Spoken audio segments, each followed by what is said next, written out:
Toothpaste is killing your teeth. Toothpastes were designed to help clean our teeth, keep them fresh all day, kill bacteria, and prevent tooth decay. Well, at least that's what the toothpaste companies have been promising so far. But what if I tell you that the toothpaste you're using currently could be the main culprit behind your tooth decay? Sounds shocking, right? Now, have you cared to ask yourself this question so far? If toothpaste promises to offer good teeth health, such as keeping the tooth clean, killing bacteria, and preventing cavities and tooth decay, then why do we still have huge records of teeth ailments? That's exactly what this video is all about. So stay tuned and watch till the end.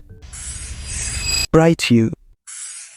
In the 1800s, toothpaste was introduced, but before then, our ancestors have been using traditional teeth cleaning powders to keep their teeth clean, and minimally, there were less records of tooth problems as compared to this era where we have huge records of tooth ailments. These tooth powders contain abrasive substances that help polish the teeth and improve the look and cleanliness. Although these tooth powders were too abrasive, their common ingredients were chalk, crushed brick, and charcoal. Despite the abrasive nature of the early tooth powders, they remain in existence until the introduction of toothpaste in the 1800s. The ancient Egyptians were believed to be the inventors of toothpaste. These early toothpastes came in boxes and jars, which was the best one could do at the time. Their form of toothpaste came in the form of a cream that was applied to the teeth with a rag and scrubbed off as a way to help keep the teeth and gums clean. These ancient tooth creams contained some unexpected ingredients, such as the ground ashes of ox hooves and burnt eggshells. Ancient Greeks and Romans had their own version of toothpaste, although their own formulation contained crushed bones, bark, charcoal, and oyster shells. Neither of these two early kinds of toothpaste tasted pleasant in the mouth. The people of China in 500 BC at least included some more flavorful and fragrant ingredients in their toothpaste, such as mint and ginseng. In 1914, fluoride was introduced into toothpaste in order to help strengthen tooth enamel and help prevent tooth decay. But little do people know that fluoride would turn out to be one of the leading causes of tooth decay. Stop using fluoride. Fluoride is a neurotoxin, a known neurotoxin. And they add it to our toothpaste, they paint it on your teeth at the dentist, and they add it to your drinking water. Stop drinking tap water and stop using fluoride toothpaste. It's a myth that fluoride prevents any kind of dental issues. I haven't used fluoride in a decade and my teeth are perfect. Walk into a dentist office and see numbers of people booking appointments to fix their tooth ailments. According to the World Health Organization, around 2.3 billion people worldwide suffer from tooth decay. And you wonder why it's so. While excess consumption of sugar may have played a part in contributing to tooth decay, fluoride toothpaste, on the other hand, could have worsened the situation because overexposure to fluoride weakens tooth enamel, which makes the tooth vulnerable to cavities and tooth decays. Toothpaste today typically contains not only fluoride, but also artificial sweeteners to make the paste taste pleasant in the mouth. Although it's reported that artificial sweeteners in toothpastes don't contribute to tooth decay, as sugar does, but that may not be completely true. In fact, let me break this down. Sugar itself does not cause cavities or tooth decay. It's the harmful bacteria that feeds on the sugar on your teeth that causes tooth decay. When you consume excess amounts of sugar, it attracts harmful bacteria which feast on the sugar in your mouth by releasing acid to break down the sugar. This acid will weaken the enamel of your teeth, thereby causing shallow holes called cavities, which leads to tooth decay. When artificial sweeteners are added to toothpaste to make them taste pleasant, although they don't directly attract harmful bacteria, but they can potentially damage your teeth because many of the foods and beverages that contain artificial sweeteners also have a high acid content in order to make them taste better. And these high acidic levels of these artificial sweeteners contribute to tooth damage by weakening the enamel of the tooth. So, this proves the point that fluoride and sweeteners together in a toothpaste is likely to do your teeth more harm than good. Too much fluoride causes dental and skeletal fluorosis, brown spots, and pitting on the teeth, and eventually skeletal deformity.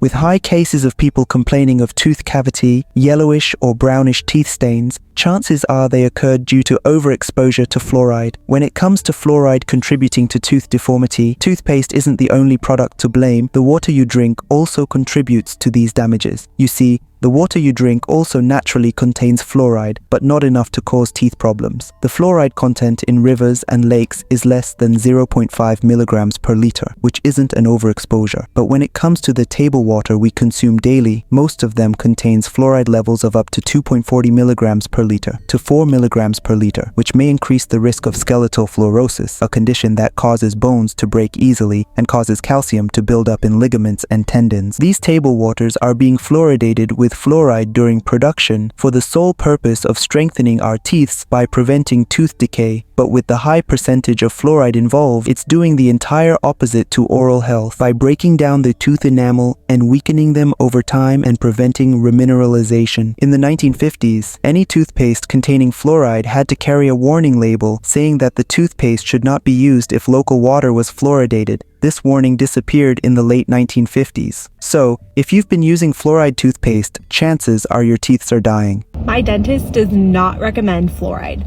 Yep, you heard that right. My dentist does not recommend fluoride. I just got back from the dentist. She cleaned my teeth and she is a normal dentist. They do fillings there. It is a very much a normal dentistry office, but she is a functional dentist, which means that she looks about how the teeth interact with every system and organ in your body.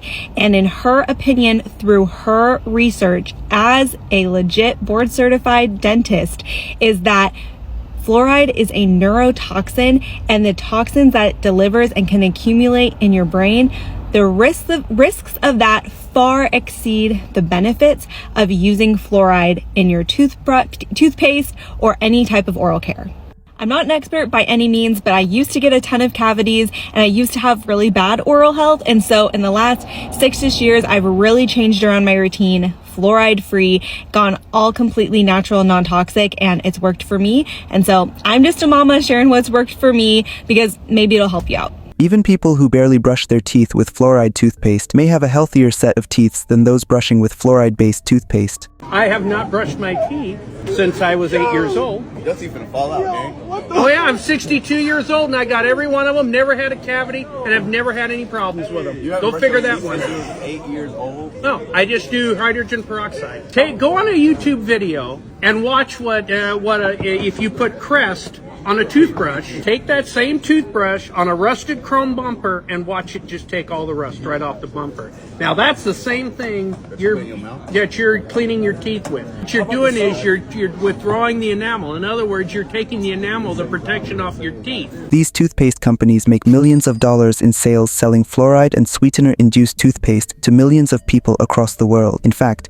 in 2019, the Colgate toothpaste brand sold almost 80 million units in the United States, while Crest 3D White sold just over 60 million, which means large numbers of people are overexposed to fluoride through their daily use of toothpaste, which proves the point for the occurrence of high cases of tooth decay all over the world. So, instead of investing in fluoride toothpaste, go for toothpastes that don't contain fluoride but hydroxyapatite instead. Hydroxyapatite is a naturally occurring mineral, which means it's present in human bone and teeth, and it makes up the majority of tooth enamel and plays a crucial role in maintaining tooth strength and integrity. I'm a registered dental hygienist, and I want to talk to you about my favorite ingredient as a replacement for fluoride. 90% of our enamel surface and 70% of the second layer, the dentin, is made up of something called hydroxyapatite. Now, this material can be naturally derived or synthetically created and placed into a toothpaste. Once we place that ingredient back onto our teeth, our body recognizes it and binds to it, creating a stronger surface and helps to actually remineralize the starts of cavities. The benefits of this over fluoride is that you don't have to worry about overconsumption. It's completely non-toxic, biomimetic, and safe to consume, safe for children to swallow, no worries there. Hydroxyapatite effectively combats harmful bacteria, preventing the buildup of plaque and reducing the risk of tooth decay, and also remineralizing teeth and preventing cavities without causing harm to the teeth. You talked about the concept of even teeth being able to heal. That's a new concept. So maybe share with our listeners kind of your philosophy and what you've seen professionally proven that that's how it works. It all goes down to what a tooth is made of. So a tooth, the outside of the tooth, the part you see out here is made of enamel. You've heard that word before. What you may not have heard is that enamel is made of minerals, and the main mineral is called hydroxyapatite. Nice. So it's basically a calcium phosphate complex that with a few other components, and that's what makes the outside surface of the tooth. Well, those minerals are held in a crystalline structure, so kind of a lattice like this. Right. And when we eat acidic food, or when the bacteria that are in our mouth eat acidic food or sugary food, they create acid. That acid actually pulls minerals out of that lattice. So I like to think of it a little bit like a threadbare blanket. Right. A blanket that has all the threads, in, or versus a threadbare blanket, there's a lot of holes in there, or a sponge. Well, when you eat acidic foods, or there's a lot of bacteria that eat sugar and they create acid, it pulls the minerals out of the tooth. So what have we been told forever to do if that happens? Use fluoride, right? It honestly just comes down to what is fluoride. Fluoride is a similar component. Fluoride is similar to calcium. So what fluoride does is it will actually incorporate in that lattice of minerals. It will actually join that lattice and form a hard crystal in the tooth. It creates fluorapatite instead of hydroxyapatite. It's just a different form of a similar molecule. Okay. It is harder and more brittle than a hydroxyapatite molecule. It's going to make the tooth more resistant to that acid attack, to acid dissolving it. One of the problems is the more brittle piece, Right. because hydroxyapatite is also the mineral component of bones. So when you're adding fluoride to the entire system, you're actually going to change the composition of your bone structure as well as your tooth structure. And a harder, more brittle bone is more prone to fracture. So what they're finding is higher rates of hip fractures and other fractures in areas that are highly fluoridated, because that fluoride has changed the crystalline structure of the bone itself. Well, I'm not okay with that. Use other proven ingredients like baking soda and 3% hydrogen peroxide, which is the ideal percentage to use on your teeth. Make a paste with these two ingredients and layer them on your teeth for 2 minutes, then rinse off. Then you go ahead to brush your teeth using a hydroxyapatite toothpaste. This oral health technique won't only help whiten your teeth by getting rid of yellowish or brown stains, but also keep your teeth clean there by preventing the formation of cavities or tooth decay. Many who have used hydroxyapatite toothpaste could testify to the improvement of their oral health. I've never had my teeth whitened. I've always had relatively white teeth, but lately they've been popping off. So let me tell you about what I've been using. I use Risewell toothpaste. This is a mineral toothpaste. It has hydroxyapatite, which remineralizes your mouth and whitens your teeth. Don't forget to floss daily to remove food particles hiding or trapped in between your teeth to further prevent the formation of tooth decay. Also, gargle with 3% hydrogen peroxide as a mouthwash, as it's proven not only to help whiten the teeth, but also kills viruses and various forms of bad bacteria in the mouth, all thanks to its disinfectant properties. Hydrogen peroxide also helps tackle gum disease and bad breath. Even the dentists recommends it. One of the commonest mouthwashes is warm salty water. That works a lot, but one other thing that you may find yourself needing to use is hydrogen peroxide. It can be used for people with wounds, it can be used for people with gum disease, it kills bacteria. Your teeth are the first thing people see when you smile. Your breath is the first thing people perceive when you talk closely to them. Therefore, keep your oral health healthy. Thanks for watching. See you on the next video.